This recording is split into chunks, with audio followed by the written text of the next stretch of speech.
Hello friends, welcome to Priya's kitchen. இன்றைக்கி நான் மீன் கூழ் எப்படி செய்கிறன்றதையும் அதுக்கு தேவையான பொருட்கள் என்னென்னதையும் பார்ப்போம்.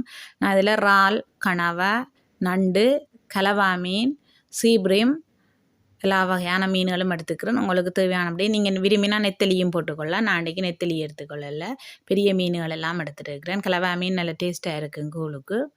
அதோட நண்டு, இறால், கனவா எல்லாம் எடுத்துருக்கிறேன். இதில் ஒரு அளத்துக்கு தேவைக்கு ஏற்ப எடுத்துக்கிறோம். கொண்ட தேவைக்கு நீங்கள் மீனை எடுத்துக்கொள்ளுங்க. இதில் பெரிய அளத்துக்கு உருண்டை புளி எடுத்து தண்ணிக்கு ஊற போட்டிருக்கிறேன். ஒரு மீடியம் சைஸ் மரவள்ளிக்கிழங்கு எடுத்து ஃப்ரெஷ்ஷாக அதையும் சின்ன சின்ன பீஸாக கட் பண்ணி எடுத்துருக்கிறேன். ஒரு சின்ன கத்திரிக்காய் எடுத்து அதையும் சின்ன சின்ன பீஸாக கட் பண்ணி எடுத்துருக்கிறேன். ஒரு 200 கிராம் பீன்ஸ் எடுத்து அதையும் அளவான பீஸுகளாக வெட்டி எடுத்துருக்கிறேன். இதில் முருங்கையில் நான் ஒன்று எடுத்து உருவி வச்சுக்கிறேன். தேவைக்கு ஏற்ப நீங்கள் போட்டுக்கொள்ளுங்க. நான் இன்றைக்கு இதில் இருந்து அரைவாசி தான் போட போகிறேன். வாழைக்காய் ஒன்று எடுத்து அதையும் சின்ன சின்ன துண்டுகளாக கட் பண்ணி எடுத்துருக்கிறேன். இதில் ஒரு கப் ஒடியல் மா இருக்குது. ஒடியல் மா தான் போடும்போது கூழ் தடிப்பாக வரும். இதில் அரை கப் ஊர்க்குத்தரிசி எடுத்து வச்சுக்கிறேன், புழுங்கல் அரிசி. இதில் நான் அன்றைக்கு 100 கிராம் சித்தல் மிளகாயும் 3 பெரிய உள்ளி பூண்டும் எடுத்து உரிச்சிட்டு மிக்சி ஜாரில் போட்டு கொஞ்சம் தண்ணி விட்டு பேஸ்ட்டை அரைச்சி வச்சுருக்கிறேன். இதுதான் உரைப்பாக கொடுக்குறோம். உரைப்பு உங்களோட தேவைக்கு ஏற்ப போட்டுக்கொள்ளுங்க. நான் இதில் 100 கிராம் சித்தல் மிளகாய் எடுத்துருக்கிறேன். இதோட நீங்கள் மஞ்சள் தூளும் போட்டு அரைச்சி எடுத்துக்கொள்ளலாம். நான் மஞ்சள் தூள் போட மிஸ் ஆகிட்டுது. நீங்கள் கரைக்கும் போது சேர்த்து போட்டு கரைச்சிக்கொள்ளலாம். இப்போ நான் இப்படி ஒரு பெரிய சட்டியில் அண்டை செய்ய போகிறேன். இதில் தேவைக்கு ஏற்ப நீங்கள் தண்ணியை விட்டுக்கொள்ளுங்க. தண்ணி கொதிக்கட்டுமங்கால இப்போ நாங்கள் எடுத்து வச்சுருந்த புளியை தண்ணிக்கு விட்டுட்டு கரைச்சி எடுத்து கொள்ள போகிறேன். வடிவா புளியை கரைச்சிட்டு வடிச்செடுத்து இப்படி எடுத்துக்கொள்ளணும். அதுக்கு பிறகு நாங்கள் அரைச்சி வச்சுருந்த சித்தல் மிளகாய் உள்ளி போட்ட பேஸ்ட்டை இதுக்க போட்டு எல்லாத்தையும் நல்லா கரைச்செடுக்கணும். உரைப்பு இன்னும் கூட உங்களுக்கு தேவைண்டா அதுக்கேற்ற மாதிரி நீங்கள் சித்தல் மிளகாயை கூட போட்டு உள்ளியையும் கூட போட்டு அரைச்சிக்கொள்ளுங்க. இப்போ மிக்சி ஜாரை கழுவி கொஞ்சம் தண்ணி விட்டு அதையும் சேர்த்து இதுக்க விட்டு எல்லாத்தையும் சேர்த்து மிக்ஸ் பண்ணி கரைச்செடுக்க போகிறோம். நான் அடிக்கும்போதும் மஞ்சள் போட மிஸ் ஆகிட்டு அப்போ நான் இதுலேயே ஒரு 1.5 தேக்கரண்டி அப்படி மஞ்சள் போட்டு மிக்ஸ் பண்ண போகிறேன்.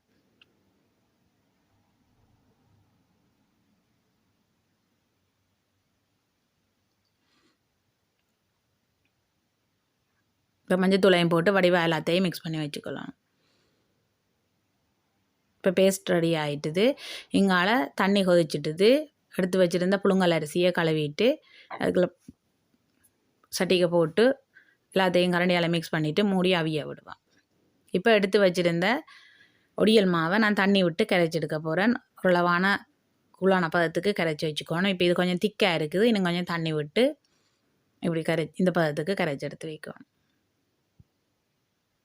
ஒடியல் மா ஆக கூடவும் எடுக்கக்கூடாது, ஆக குறையாமல் இல்லை, ஓரளவான இதுக்கு எடுத்தால் தான் தடித்து வேற சரியாக இருக்கும். இப்போ அரிசி அவிஞ்சிட்டுது. நான் எடுத்து வச்சுருந்த வெஜிடபிள்ஸ் எல்லாத்தையும் போட்டு அவிய விடப்பேன். நாளைக்கு எல்லா வெஜிடபிள்ஸுமே ஃப்ரெஷ்ஷாக எடுத்துக்கிறேன். பிளாக்கொட்டை நெட்டை கிடைக்கல ஃப்ரெஷ்ஷாக, அதனால் பிளாக்கொட்டை மட்டும் ஃப்ரோஸ் நான் எடுத்துருக்கிறேன். இதில் ஒரு கையெல்லாத்துக்கு பிளாக்கொட்டை எடுத்துருக்கேன். இப்போ அதையும் போட்டு நல்லா மிக்ஸ் பண்ணிவிட்டு மூடி அவிய விட போகிறேன். இது நல்ல ஒரு டேஸ்ட்டாக இருக்குது, நல்ல உரைப்பாயம் இருக்குது. உரைப்பு பிடிக்கிறவ கூட உரைப்பு போட்டுட்டு சாப்பிடும்போது நல்லாயிருக்கும். இப்போ கொதிச்சு அவிஞ்சு கொண்டு இருக்குது. நல்லா வடிவா எல்லாத்தையும் மிக்ஸ் பண்ணி விடுறேன்.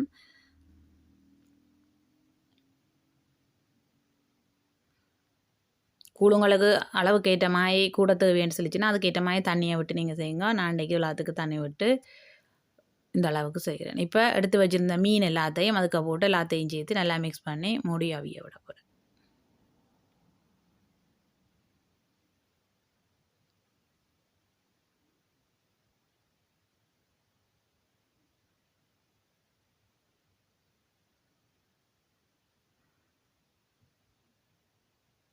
இப்போ தேவைக்கு ஏற்ப உப்பு போடுறேன். உப்பு முறைப்பும் கொண்ட தேவைக்கு ஏற்ப உப்பும் போட்டுக்கொள்ளுங்க.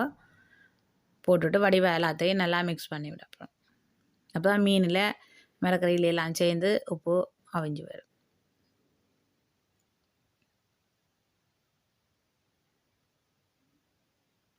இப்போ அரைச்சி வச்சுருந்த பேஸ்ட்டை இந்த டைம் நான் விட போகிறேன். விட்டு எல்லாத்தையும் மிக்ஸ் பண்ணி கலப்பேன்.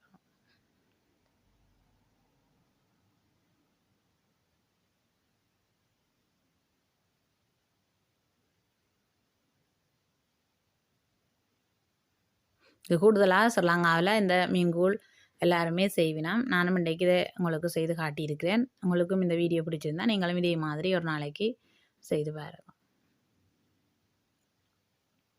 இந்த எல்லா வகையான வெஜிடபிள்ஸும் எல்லா மீன்களும் சேர்ந்து நல்ல ஒரு டேஸ்டாயும் உரைப்பாயும் இருக்கும். இப்போ கரைச்செடுத்து வச்சுருந்த ஒடியல் மாவை கொஞ்சம் கொஞ்சமாக தேவைக்கு ஏற்ப நீங்கள் விட்டு கொள்ளணும். இப்போ நான் எல்லாம் இத்தையும் விட்டுட்டு நல்லா அடிவிடாது மிக்ஸ் பண்ணிக்கொள்ள.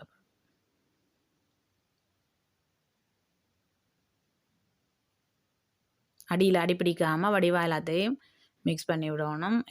ஒடியல் மாவு விட்ட உடனே தடிச்சு வரும். ஸோ அடியில் அடிப்பிடிக்க பார்க்கும். நீங்கள் அதுக்கேற்ற மாதிரி வடிவாக மிக்ஸ் பண்ணி விடணும். இப்போ எடுத்து வச்சுருந்த முருங்கை இலையை போட போகிறேன்.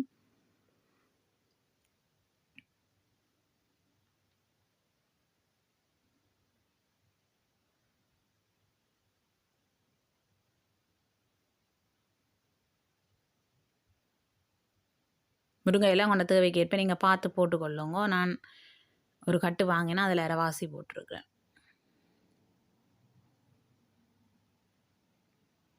இப்போ நல்லா தடித்து கொண்டு வந்துட்டது கூழ் நல்லா விடாது அடிகான வடிவாக மிக்ஸ் பண்ணி விடணும். மீடியம் ஃப்ளேமில் வச்சு கொண்டு தான் இப்போ செய்யணும், இல்லைன்னா அடிப்பிடிச்சிடும். இப்போ டேஸ்டியான மீன் கூழ் ரெடி ஆகிட்டுது. உங்களுக்கும் இந்த வீடியோ பிடிச்சிருக்குமென்னு நினைக்கிறேன். பிடிச்சிருந்தா நீங்களும் இதே மாதிரி ஒரு நாளைக்கு செய்து பாருங்க. இப்போ முருங்கையில் போட்டு முடிய ஒரு 5 மினிட்ஸுக்கு வடிவாக எல்லாத்தையும் சேர்த்து மிக்ஸ் பண்ணி விடணும். மிக்ஸ் பண்ணி விட்டு அடுப்பை நான் இப்போ ஆஃப் பண்ணிட்டேன். அந்த கீட்லேயே இருந்தாண்டு குக் ஆகும். இதே மாதிரி நீங்களும் செய்து பாருங்க. இன்னும் ஒரு வீடியோட நெக்ஸ்ட் டைம் சந்திக்கிறோம். ஓகே, பாய்.